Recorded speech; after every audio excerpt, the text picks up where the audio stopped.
সম্প্রতি কুয়েতে স্থানীয়ভাবে তৈরি বেআইনি মদ পান করে অন্তত ২৩ জনের মৃত্যু হয়েছে। আরও অনেকেই অসুস্থ হয়ে হাসপাতালে ভর্তি। কারো কারো কিডনি উল্লেখযোগ্য মাত্রায় ক্ষতিগ্রস্ত বলে জানিয়েছে কর্তৃপক্ষ। এরই মাঝে বেআইনি এসব মদ তৈরি ও সরবরাহের ঘটনায় জড়িত থাকার অভিযোগে ৬৭ জনকে গ্রেপ্তার করা হয়েছে। সামাজিক মাধ্যম এক্স এ দেয়া এক বিবৃতিতে কুয়েতের স্বরাষ্ট্র মন্ত্রণালয় জানায়, তারা বিভিন্ন আবাসিক ও শিল্প এলাকায় অভিযান চালিয়ে ৬টি চালু কারখানা জব্দ করেছে। এর বাইরে এখনো চালু হয়নি এমন ৪টি কারখানা জব্দের কথাও জানিয়েছে তারা। কুয়েত একটি মুসলিম প্রধান দেশ এবং সেখানে মদের আমদানি ও উৎপাদন নিষিদ্ধ। এরপরও কিছু চক্র গোপনে অবৈধভাবে মদ তৈরি করে। সেগুলোর কোনো তদারকি বা মান নিয়ন্ত্রণ না থাকায় মারাত্মক বিষক্রিয়ার ঝুঁকিতে থাকেন ভোক্তারা।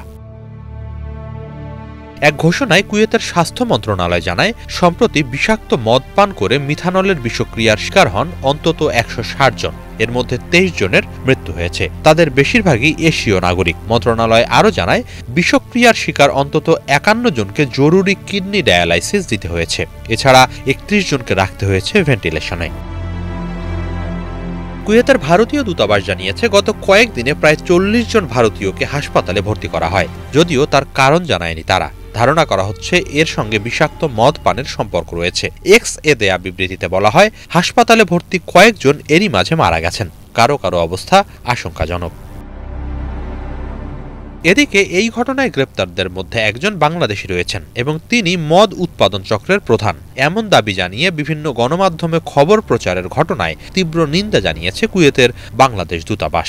এক বিবৃতিতে দূতাবাস জানায়, সম্প্রতি কুয়েতের দ্য টাইমস পত্রিকায় প্রকাশিত একটি প্রতিবেদনে ডেলোরা বারকাশ দারাজি নামে এক ব্যক্তিকে বাংলাদেশি হিসেবে চিহ্নিত করে তাকে অপরাধী চক্রের মূল হোতা বলা হয়েছে। প্রতিবেদনে উল্লেখিত নামটি বাংলাদেশি কারো নাম হিসেবে অত্যন্ত অস্বাভাবিক মনে হওয়ায় তাৎক্ষণিকভাবে বিষয়টি যাচাই করার উদ্যোগ নেওয়া হয়।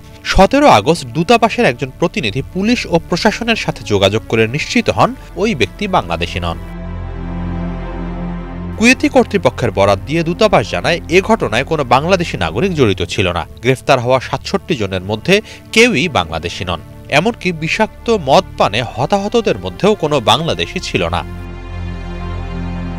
গণমাধ্যমে প্রচারিত সংবাদের তথ্যগত ভুলের নিন্দা জানিয়ে কুয়েতের বাংলাদেশ দূতাবাস বলে, ঠিকঠাক তথ্য যাচাই বাছাই ছাড়াই বাংলাদেশি কাউকে মূল হোতা হিসেবে চিহ্নিত করা অত্যন্ত দায়িত্বজ্ঞানহীন কাজ। পরে দ্য টাইমস পত্রিকার সম্পাদক দূতাবাসকে জানায়, ওই প্রতিবেদনটি প্রাথমিক তথ্যের ভিত্তিতে প্রকাশিত হয়েছিল। তবে দূতাবাসের ব্যাখ্যা এবং কুয়েতি কর্তৃপক্ষের দিক থেকে নিশ্চিত হওয়ার পর স্পষ্ট হয়, এ ঘটনায় কোনো বাংলাদেশি নাগরিক জড়িত ছিলেন না। হিজল জোবায়ের, বাংলা ভিশন।